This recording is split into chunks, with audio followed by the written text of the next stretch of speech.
Bueno, estoy muy contento de poder charlar hoy con un queridísimo amigo, el hombre al que nosotros hemos considerado para siempre tenerlo como nuestro director médico.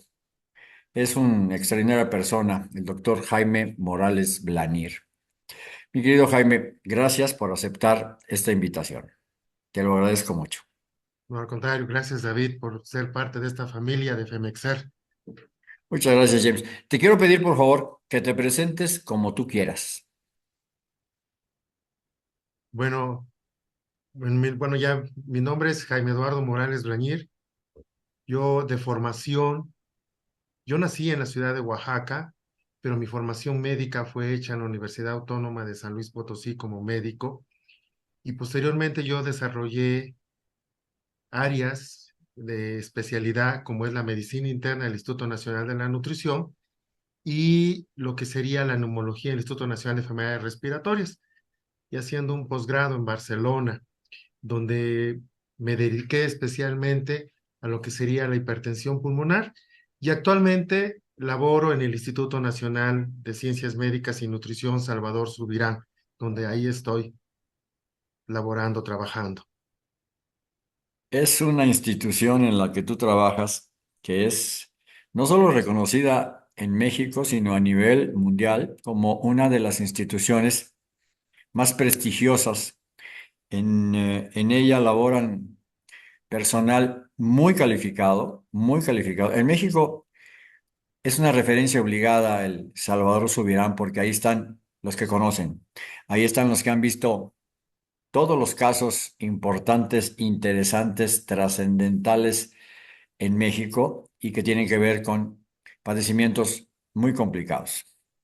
Jaime, yo te agradezco mucho que estés hoy con nosotros porque me interesa mucho que la gente entienda que las enfermedades raras no solo tienen que ver con aspectos que necesariamente van hacia la inmediatez en diagnóstico, hacia la precisión para una medicación específica, sino también con un entramado enorme en un escenario maravilloso en donde especialistas como tú atienden muchos casos que tienen que ver no solo con nuestras enfermedades raras, sino con otras muchas. ¿Cómo es que tú te insertas a la Federación Mexicana de Enfermedades Raras y cómo es que tú, desde el ámbito de lo que haces, nos has apoyado? Cuéntanos, Jaime.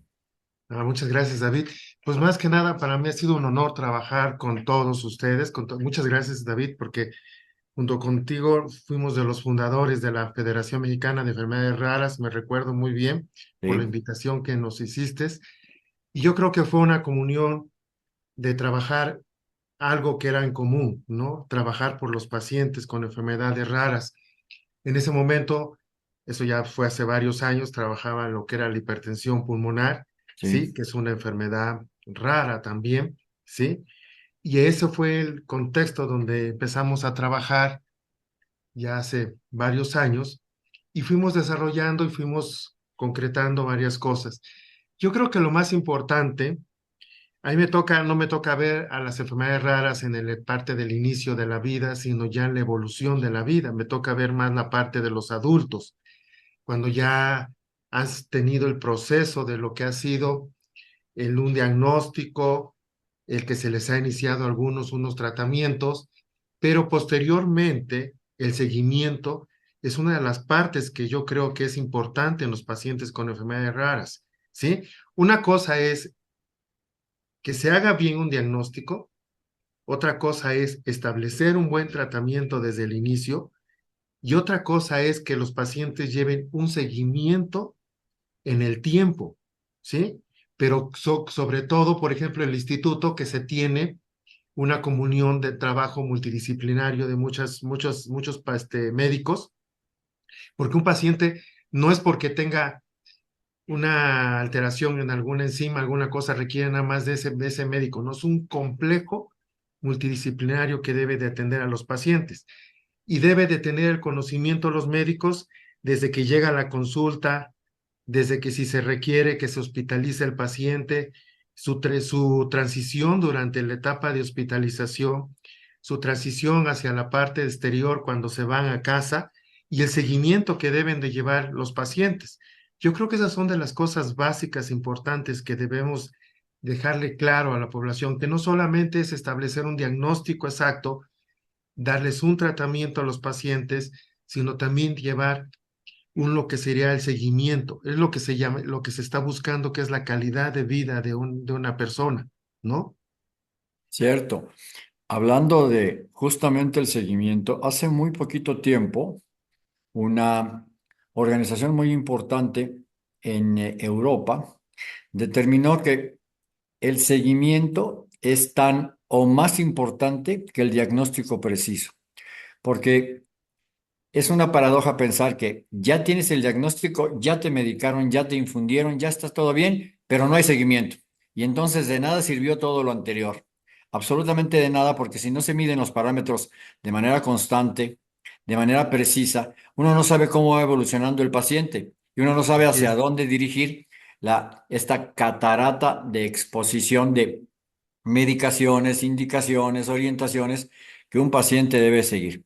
El instituto en el que tú trabajas, que es, como ya lo expresé, uno de mayúscula importancia, atiende, entre muchas otras cosas, entre muchas otras cosas, a enfermos con padecimientos que a veces ni siquiera tienen un diagnóstico preciso hasta que llegan con ustedes. Y Así como es. tú dijiste, una multiplicidad de profesionales de la salud los analizan, los checan, los estudian y entonces determinan que ese paciente, el que sea, tiene un desorden raro que se llama X. Y Así entonces es. cuando la institución ya tiene determinado que un paciente tiene una enfermedad rara, ¿qué es lo que procede, Jaime? ¿Qué hacen? ¿Lo atienden ahí o lo envían a otra institución o qué es lo que hacen? No, habitualmente cuando ya son mayores de 18 años entran dentro del grupo de porque es la población que se atiende en el instituto de 18 años en adelante. Entonces, dependiendo cuál es, digamos, la parte más importante, si es hepática, si es renal, se diferencia hacia los diferentes departamentos del instituto y lleva un seguimiento por médicos sobre, digamos, si hay alguna deficiencia hepática, y lleva por lo de parte del hígado. Pero si se necesita un conjunto de que lo revise el oftalmólogo, el otorrino, el gastro, el endocrino, todos participan, ¿sí? O sea, es un trabajo muy multidisciplinario que ha sido algo muy característico del instituto, Sí, donde como decíamos desde hace muchísimos años, donde lo raro es común y lo común es raro, porque se ven las cosas más complicadas del país sí, y las cosas que cuestan trabajo llegar a establecer diagnósticos. Pero ya cuando un paciente tiene un diagnóstico, es más fácil llevar su seguimiento. Si un paciente, por ejemplo, llegar a un servicio de urgencias a través de su expediente electrónico, pues ya se tiene una visión de qué es lo que tiene y sobre de lo que hay que trabajar, que yo creo que eso es lo más importante, llevar un seguimiento del paciente, saber qué hacerle, ¿sí? Que eso es básico, porque a veces llegan los pacientes a una localidad, a algún lugar, y si ya llevan con un diagnóstico, donde estén, van a ser atendidos de una mejor manera, sí, ¿sí? sí, Hagamos de cuenta que, por ejemplo, este, el paciente va de viaje, le da un apendicitis, el paciente tiene un diagnóstico establecido, ya sabe lo que tiene, ese paciente se opera en el lugar donde esté, pero ya los médicos están más enfocados. El establecer el diagnóstico y el llevar un seguimiento de un paciente no solamente crea una mayor para seguridad para el paciente, sino un conocimiento en todos los que participan en su manejo. yo me acuerdo que hace muchos años, recién te había conocido justo cuando fundamos a la Federación Mexicana de Enfermedades Raras. De eso ya desde 2011 para acá, ya vamos a cumplir 15 años en un ratito más. Yo te consulté sobre un paciente y te dije, oye Jaime, ¿tú puedes verlo? Y me dijiste, David, ¿tiene seguridad social el paciente? Y te dije, sí, tiene seguro social. Y me comentaste que era más oportuno que lo checaran bien en el seguro social. Y te dije, es que ya lo han intentado y no le dan. Tú me hiciste favor de verlo y luego me dijiste, no tiene un problema que tenga que ver con una necesidad tan importante y en el seguro social lo pueden ver. Cuando yo le comenté eso al paciente, me dijo, no, es que ya en el Instituto Nacional de Nutrición, y le dije, no, no, pero ahí no te van a aceptar porque entonces hay una duplicidad y no se puede hacer eso. Eso ha pasado en repetidas ocasiones, no solo contigo, sino con otros profesionales de la salud que trabajan, por ejemplo, en el INP o que trabajan en el Federico Gómez, que me dicen, David, me mandaste un paciente que sus padres tienen seguro social. Y si tienen seguridad social, nos vamos a meter en un problema porque se supone que no lo podemos atender nosotros y no podemos jalar recursos para darle a un paciente que requiere cierta medicación cuando es el seguro social el que tendría que hacerse cargo, perdón. ¿Les sucede a ustedes a menudo que lleguen pacientes que tienen seguridad social por otro lado y que quieren estar con ustedes y quitarse la seguridad social?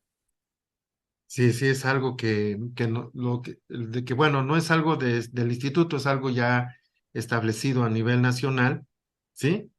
De que los pacientes que tengan seguros vayan a la seguridad, los que tengan el ISSSTE vayan al ISSSTE y los que no tengan seguridad o ISSSTE vayan a las instituciones de salud de la Secretaría de Salud. Eso es algo que ya está establecido y que hasta el momento esperemos que en un tiempo esto se pueda quitar por el beneficio de los pacientes, ¿no?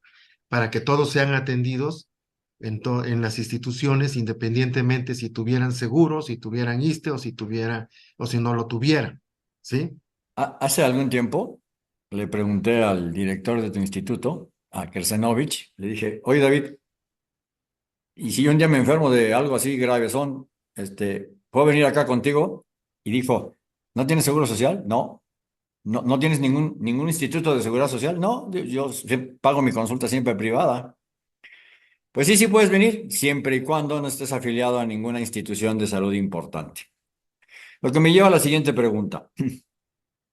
De repente un día, en razón de la cotidianeidad, llega una familia que va a atenderse la mamá, pero la va acompañando el papá. El papá es un hombre que llevó a su mujer a que le hicieran ahí en el instituto sus estudios correspondientes y el papá de repente tiene un choque terrible del corazón o de los pulmones o de algo y se desmaya. Está dentro de la institución. Y si está dentro de la institución, ¿es deber de ustedes atenderlo o deber de ustedes llamar a una ambulancia y que lo lleven a su instituto? No, es deber de nosotros resolverle en ese momento porque está dentro de la institución, Te ¿no? lo preguntaba porque sabía que me ibas a contestar eso. El papá de una persona que conozco llevó a su hija a sus estudios, una muchacha de veintitantos años, y tuvo un infarto. Y dice, y de no haber sido por los médicos del Salvador Subirán, ahí me muero.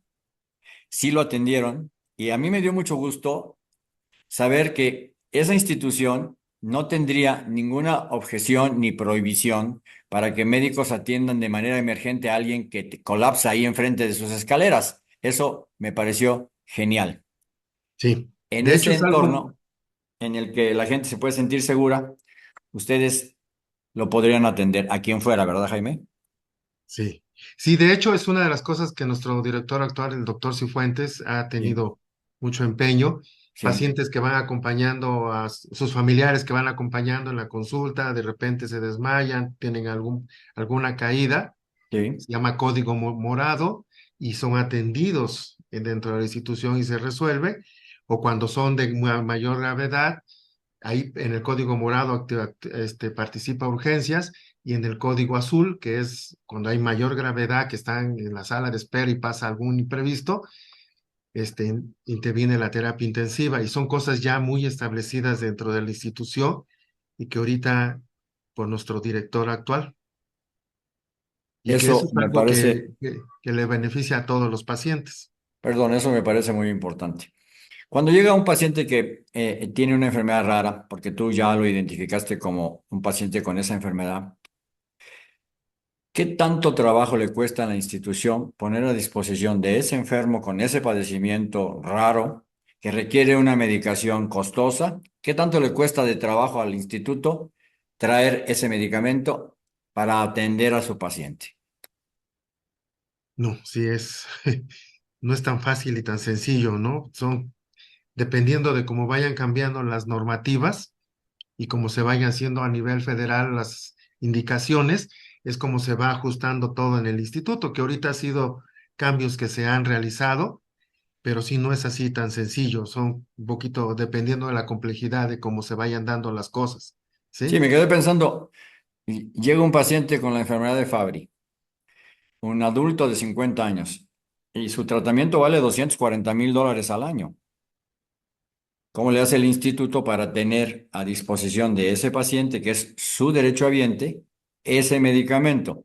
Por supuesto que entendí antes de tu respuesta que es complicado no solo para ustedes, sino para cualquier instituto de salud pensar en pacientes que requieren $250,000 para tratamiento de manera anual, sobre todo cuando es para toda la vida.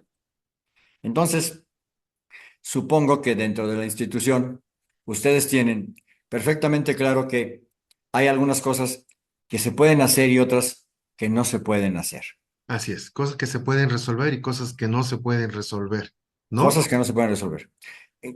Esta pregunta De- es una pregunta que probablemente sea complicada, pero ¿te ha tocado decirle a un paciente, mire, usted es un enfermo con con un desorden raro?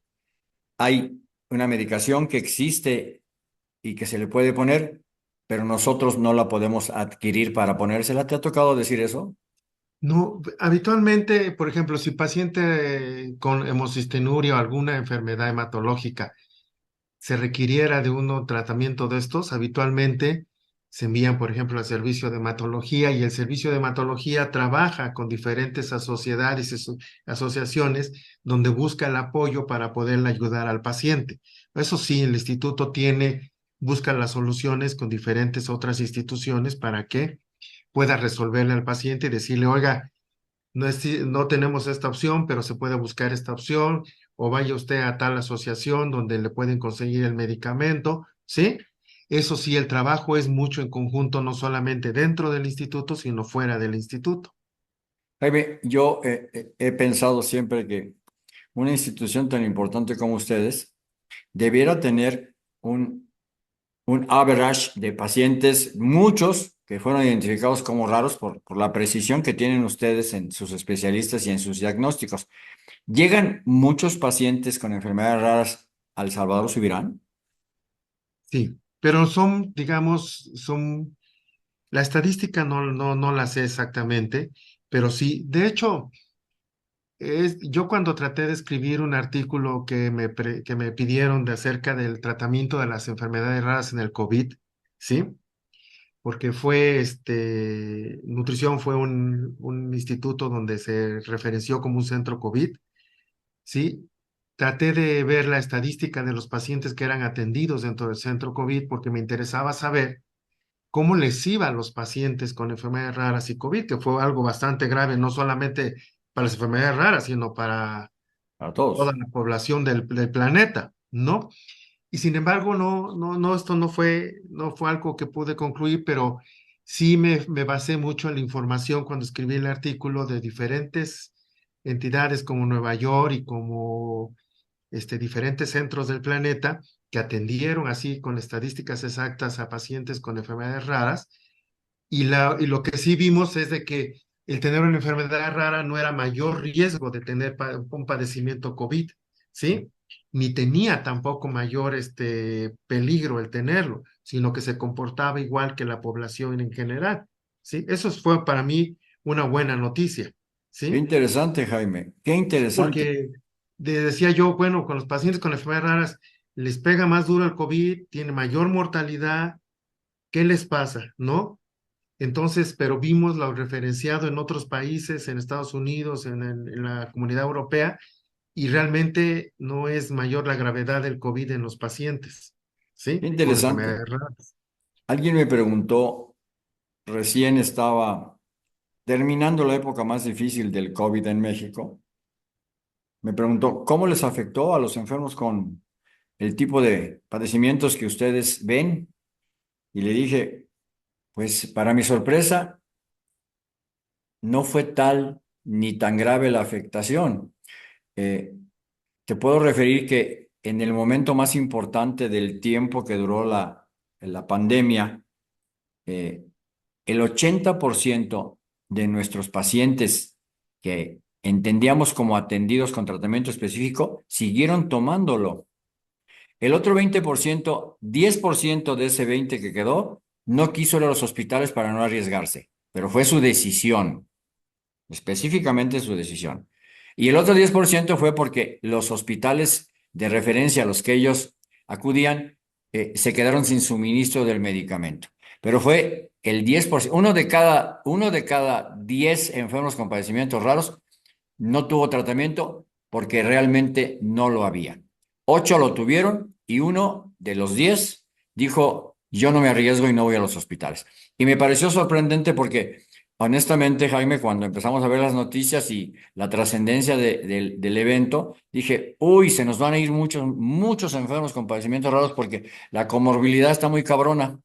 Pues no sucedió así. De hecho, te puedo decir que ningún enfermo con padecimientos raros en México fue reportado como muerto en época de COVID. ¿Sí? De hecho, sí lo podemos ver, porque, bueno, a mí me tocó trabajar dentro del centro COVID, estar dentro de la actividad del servicio de urgencias, y realmente yo creo que una de las cosas que percibí que los pacientes con enfermedades raras son pacientes que se cuidan mucho, Sí, ¿sí? sí, Se cuidan mucho, o sea, si venía la pandemia, venía el COVID, venía todo esto, yo creo que los pacientes con enfermedades raras siguieron muy bien las indicaciones de casa, del lavado de manos, del cubrebocas, de los geles, de todas las indicaciones que se iban dando. Y eso hizo que, que la población vulnerable de las enfermedades raras no tuviera tanta afección por el COVID, ¿sí? sí, Y si tenía la afección del COVID, no tenía mucha diferencia en comparación del resto de la población. sí. Sí, pero es más que nada, yo pienso es eso, que fue un grupo vulnerable muy bien cuidado, que se cuidó muy bien, que no tuvo mucha exposición y eso hizo que salieran hacia adelante. Sí, la verdad es que tienes razón cuando dices que la comunidad que vive con enfermedades raras se cuida mucho. De hecho, te voy a contar dos cosas que tienen que ver con Paulina. Una me dijo, papá, recientemente salió un estudio que indica que es muy probable que el asunto Gaucher que yo tengo inhibe un poco el tema del COVID. O sea, nos afecta menos que a la gente que no tiene esta enfermedad rara. El estudio fue uno que hicieron en Estados Unidos, me parece, y ciertamente ningún Gaucher de la comunidad rara de México tuvo problemas mayores. Luego, algo que me dijo Paulina fue algo interesante, un poco. Un poco sarcástico, no sé cómo decir, un poco tenebroso, me dijo. Ahora entienden los que siempre han sido sanos lo que es estar en una condición en la que tienes miedo, en la que tienes temor, en la que el peligra tu vida. Ahora entienden, ahora saben lo que sentimos nosotros todos los días. Ese temor de ser el último día, ese temor de tener un colapso, ese temor, ese temor. Y no están acostumbrados, papá. Entonces no se saben cuidar. Eso me dijo Paulina. Y eso me estás diciendo tú. David, ¿Sí? yo creo que el que se hayan encontrado con pacientes que se saben cuidar, el COVID los afectó mucho menos de lo que pudiéramos haber esperado. Otra cosa que te voy a comentar es que 3 veces hablé con el experto de Corea del Sur, experto de Corea del Sur. La primera Ujú. vez me dijo, no, pues esto, lo otro, aquello. La segunda vez me dijo, yo supongo que es por esto y esto. Y la tercera vez me dijo, ya no sé, David. Ya perdí la idea de cómo está saliendo todo este asunto de las manos. Es decir, finalmente nadie supo realmente cómo, nadie supo realmente cuándo ni dónde. Lo que sí supieron es que el COVID no solo representó una alarma internacional, no solo representó un cambio de paradigma en cuanto al trabajo, la atención, la disposición, la forma de laborar, etcétera, sino también nos enseñó la cara más triste del miedo, del miedo. A mí me tocó un día pasar cerca de un señor que estornudó y casi lo golpeo por no cuidarse, por no ponerse su tapabocas, porque tenía yo miedo.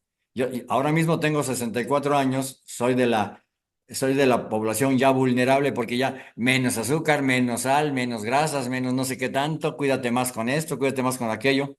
Y el COVID ciertamente nos enseñó, no solo a los familiares y enfermos con padecimientos raros, sino a todos, que eh, hay ocasiones en que las cosas se salen de control y algunos no estamos preparados para asumir ese reto. Sí, eso sí. Fíjate, David, que yo escribí un artículo para un libro del Colegio de Medicina Interna y yo puse mi percepción que hubo dos puntos importantes en el COVID. Uno, cuando la gente decía creo o no creo que existe, y en el creer y no creer se fueron miles de gentes. Y el otro punto importante, porque fue lo único que nos cambió mucho la directriz del COVID, fueron me vacuno o no me vacuno. Y en ese me vacuno y no me vacuno se fueron otros miles de gentes. Yo pienso que son dos pasos, dos puntos importantes que fueron en el COVID, porque bueno, me tocó estar adentro del centro COVID y veía cómo era la evolución. Y Sí, decía, estos fueron los que marcaron la diferencia de cómo fue el COVID. Primero, el creer y no creer que existía, y segundo, me vacuno o no me vacuno. Pero sí, la vacuna realmente fue lo que cambió la historia de este germen dentro de lo que es, de este virus, perdón, dentro del planeta, que fue una experiencia bastante fuerte para claro que, todos, ¿no? claro que. Y pero como dices, donde como Paulina dice, ahora sí experimentamos lo que vivió, lo que vive Paulina, el miedo, el temor, la Sí, angustia, ¿no? sí, sí. A mí me tocó escuchar y ver a través de la red personas que en principio no habían querido vacunarse y cuando ya estaban muy graves empezaron a decir, vacúneme, vacúneme, pero ya era demasiado tarde. Ya el virus había hecho un desorden enorme dentro de sus cuerpos y la vacuna llegó a destiempo. ¿Te tocó ver eso en el instituto? Sí, bueno, la resistencia como todo de creer o no creer que se podían vacunar, decía, es que me acuerdo, te voy a platicar una anécdota un día de un paciente que estaba yo en el servicio de urgencias y me platica y me grita, doctor, doctor. Digo, sí. Dice, ya me vacuné, ni quedé zombie, ni quedé, muchas expresiones, ni tengo un chip que me pusieron, le digo, y me señala su celular y me dice, mira, este sí es el chip que me colocaron desde hace muchos años y con este sí me localiza. Y me dice, yo era de los renuentes a vacunarme y ahora te puedo decir que yo soy de los que promuevo la vacunación. Pero me dio risa porque me lo estaba gritando ahí en el servicio de urgencias, en la sala de Sí, espera, sí, alguien que era renuente y que después vio y valoró lo que era la vacuna. Y bueno, como todo, surgieron muchas antítesis y muchas cosas, pero lo más importante es que eso fue lo que nos ayudó a salir y a vivir y que deberíamos estar muy agradecidos de que el ser humano hizo esto para poder nosotros estar ahora platicando en este momento, ¿no? cierto. Yo observé sobre todo en el ISSSTE, la fórmula eh, la fórmula con la que pudieron evitar que los contagios hacia los enfermos con padecimientos raros fueran fulminantes y determinantes. Hicieron espacios correspondientes de manera muy apropiada. Unos estaban por acá, bien cuidados, otros por allá, con una división específica. Hicieron un gran trabajo. También vi un muy buen trabajo en el Seguro Social. Hicieron también una especie de ejercicio en el que privilegiaban que los que no tenían una complicación de comorbilidad estuvieran por allá y los otros por acá. Tuve oportunidad de ir al centro Banamex, allá en el hipódromo, al lado del hipódromo. Me Así, pareció increíble lo que estaban haciendo. Creo, creo que el gobierno, en ese sentido específicamente, junto con la iniciativa privada, me queda claro, hicieron el mejor trabajo que pudieron hacer. Nosotros, desafortunadamente, perdimos amigos. Fíjate que perdimos a 4 médicos, sí. 2 médicos mayores de 65 o 70 años ya casi, y sus 2 hijos que también eran médicos. Estuvieron en la primera fila del frente de batalla y murieron de COVID. Nos dio mucha tristeza porque dieron su vida a favor de otros y terminaron perdiéndola por hacer su trabajo y eso nos marca como héroes de la época en la que vivimos el COVID. Voy a repetir lo que dije hace un rato, para nuestros enfermos, sorpresivamente no fue una afectación mayúscula el paso del COVID, fue una, fue una llamarada muy importante que los hizo cuidarse más de lo que ya se cuidaban, porque se cuidan y se cuidaron más, y nos enseñó que no estábamos preparados para entender lo que se siente tener el nubarrón de posibilidades en contra, y eso fue complicado para nosotros. Yo personalmente, Jaime, no salí para nada de tu casa durante 2 años. O sea, Ujú. dije, mejor me cuido, mejor me cuido. Y entonces hacíamos a que nos trajeran los abastos alimenticios y lo que fuéramos necesitando. Mis hijos mismos, Toto, ayudó mucho porque él andaba para todos lados. Yo le decía, Toto, cuídate mucho, por favor. Usaba su cubrebocas y todas sus cosas. Pero fueron momentos que nos ilustraron mucho acerca de lo que no estábamos acostumbrados a tener sobre nosotros y Así es. nos enseñó a ser más cuidadosos. Por primera vez entendí cómo había que lavarse las manos. Por primera vez entendí cómo había que estornudar. Por primera vez entendí cómo teníamos que hacer espacio entre persona y persona.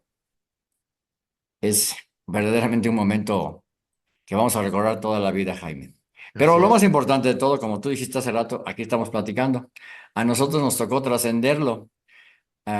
Somos muy afortunados. Y yo soy muy afortunado de saludarte hoy mismo porque pocas veces tengo oportunidad de hablar contigo personalmente. Normalmente contestas mis mensajes o yo contesto los tuyos, pero me da poca oportunidad. Y tú sabes que no digo nada que no sienta de corazón. Algo que Gracias. siempre me ha parecido es que eres un caballero de la salud, eres una persona extremadamente profesional, eres muy amable, eres muy caballeroso con todos tus temas y además propicias siempre la certeza de que la persona, o sea, tú, eres una en la que se puede confiar. Gracias. Eres Dios. una persona en la que podemos depositar una necesidad que deba ser resuelta y en la que tú puedas crear un espacio de orientación que nos sirve mucho. Tú personalmente has atendido a familiares míos en tu clínica particular y todos han salido no solamente muy contentos, sino muy esperanzados con que si hacen esto y hacen lo otro y toman esto y toman lo otro van a estar mejor. Vicente está mejor, mi prima está mejor, la tía hasta donde tú la dejaste estuvo muy bien. Es decir, yo estoy muy agradecido con tu esfuerzo de siempre. Estoy muy orgulloso que seas el director médico de la federación y ahora vamos a empezar a hacer un trabajo más contundente. No te había pedido que hiciéramos nada que tuviera que ver con una presencia física tuya porque sabía que tu horario nocturno era muy cansado y devastador. Es muy cansado. Alguna vez le dije, ya hace tiempo a Celita, oye, le voy a decir a Jaime que, me dice, le vas a decir a Jaime que trabaja de noche y que tiene que descansar de día, que todavía haga esto. Dije, sí, tienes razón, tienes razón. No, no le voy a decir nada. Entonces, esos últimos 3 años dije, no lo voy a molestar, porque tiene razón Celita, es muy complicado su horario, pero ahora que tienes un poquito más de oportunidad y flexibilidad, Y te ahora ya vamos a pedir estamos que en la hagamos mañana algunas cosas. nuevamente, ¿Mande ¿no? usted? Ahora ya estamos nuevamente en la mañana. Nuevamente. Y lo más importante es que podemos hacer muchas cosas que tienen que ver con el escenario de las enfermedades raras. ¿Cómo Tú no? eres alguna vez me dijo Paulina, ¿sabes una característica del doctor Jaime? Y le dije, a ver, y me dijo, es un hombre modesto. Es un hombre que para lo que sabe es modesto, papá. Yo lo he escuchado hablar y él habla siempre en términos muy amables, modestos, o sea, sin hacer alaraca de lo que sabe. Le dije, sí, sí, es cierto. Otra característica que tiene Jaime, dijo Toto, es que es un hombre que escucha más de lo que habla, papá. Al revés tuyo, que tú hablas más de lo que escuchas. Y Celita me dijo, y otra característica del doctor es que siempre está dispuesto a escuchar. Y eso es muy bueno. Tienen razón. En las próximas fechas, en los próximos meses, en los próximos años, Dios nos dé la oportunidad. Vamos a trabajar ahora sí con Jaime, que tiene tiempo, que antes no tenía, y energía que antes le robaba la noche. ¿Cómo Eso no? vamos a hacer, Jaime, porque Ya para por nosotros aquí es muy estamos. importante. Al Una contrario, con pregunta que gusto, quiero Bruno. hacerte y que es necesario que la gente que te escucha y te ve también escuche tu respuesta es la siguiente. Las personas que tienen una condición que entienden como rara y que cumplen con con este aspecto sombrilla que es, si pasan de 18 años los podemos atender aquí, si son menores tienen que ir al INP. Cualquier persona puede acudir con ustedes, Jaime. ¿sí? No, yo creo que no hay, el instituto tiene una infraestructura para esto, En ¿no? alguna ocasión cuando David estaba allá, me dijo, ¿sabes cuántos tenemos en fila, David? Y le dije, no, no sé. Pues muchos, David. ¿Y tú quieres que atiendan al que tú me mandas? Pues sí, tenemos a muchos en fila. Por eso te preguntaba, ¿puede ir cualquier persona a ese tan importantísimo instituto mexicano y lo pueden recibir? Yo creo que sí habría que hacer una comunicación, un contacto con, ¿no? Sí. Convenios para poder llevar a todo esto, ¿no? Y a través del doctor Cifuentes, que es nuestro director general, generar esta comunicación. Yo te lo digo porque un día pensé, no, si un día me pongo malo de algo que tenga que ver con Salvador Subirán, voy a decirle a Jaime, Jaime, Jaime, hazme ahí un espacio, una cama, o a ver qué carajo haces. Pero no lo digo por mí, lo digo por tantas y tantas personas que no tienen el gusto de conocerte o que no tienen el gusto de conocer a Cifuentes o que no tienen el gusto de conocer a nadie que está ahí adentro. A veces me dicen a ti, para ti es fácil porque conoces a los del IMSS, a los del ISSSTE, a los de acá, a los de allá. Le dije, no. Porque antes que mi necesidad, hay necesidad de muchos cientos de personas que realmente están esperando que la institución les brinde el espacio. Y solo será en un caso de fuerza mayor que yo tenga que acudir a ellos porque no me quede de otra. Pero siempre los más importantes serán los niños, las personas de la tercera edad y quienes tengan una urgencia que sea vital a ser atendida. Jaime, yo te agradezco mucho este espacio porque quiero que mucha gente te conozca. Luego te agradezco mucho este espacio porque me da mucho gusto volver a saludarte personalmente a través de esta posibilidad en la internet. Y la tercera que siempre desde que te conocí, me acuerdo que desde que te conocí, le dije a Celita, qué buena energía tiene ese hombre, ¿verdad? Y Celita me dijo, Gracias. sí, tiene una muy buena energía. Tú tenías más pelo y yo tenía menos canas en ese Así tiempo, es. Eso en sí. ese tiempo, Jaime. Pero lo más importante es que te agradezco mucho que me regales tu amistad. Tú sabes que eres correspondido y que te aprecio un chingo. Jaime, ahora bien, algo que no te haya preguntado y que te interese mucho transmitir a quien nos escucha y nos ve. No, yo más que nada quiero agradecerte, David, por la confianza y es para mí un honor trabajar con ustedes, contigo, con Femexer, con toda esa gran familia donde tú has trabajado impresionante, o sea, con una fuerza y una energía que dice uno que bárbaro, David no duerme, trabaja día y noche y siempre buscando el beneficio de no de uno, sino de muchísima gente. Y es un trabajo descomunal y yo realmente ahí me siento muy honrado de pertenecer a esa gran familia que tú has formado, David. Al contrario, gracias por permitirme ser parte de ustedes. Para nosotros también es un honor contar contigo, Jaime. Contar con una persona con un talante tan extraordinariamente amable, caballeroso, sincero, transparente y que además de todo siempre está dispuesto a recibir y contestar una llamada, a recibir y contestar un mensaje, a estar atento si hay algo que hacer. Muchas gracias, Jaime. Al Antes de que nos contrario. despidamos, te quiero hacer una pregunta de tipo personal. Imagínate, Jaime, que cerca a ti hay una banquita. Y en esa banquita tú vas a traer a un enfermo que has atendido para platicar con él una hora. ¿A qué enfermo traerías a esa banquita para platicar con él una hora? Ah, pues un paciente con una enfermedad rara, porque son más los que necesitan más apoyo ahorita por el momento, Eso ¿sí? me parece genial. Porque Jaime, yo muchas creo gracias que, por... Perdón, perdón. yo creo que hay muchos pacientes, pero siempre lo que es difícil es lo que necesita uno tener más atención para poder ayudarle a resolver mejor. Cierto, cierto, Jaime. Muchas gracias por tu tiempo, por tu amabilidad, pero sobre todo por ser mi cuate. Muchas gracias, Jaime. Gracias. Muchísimas, muchísimas gracias.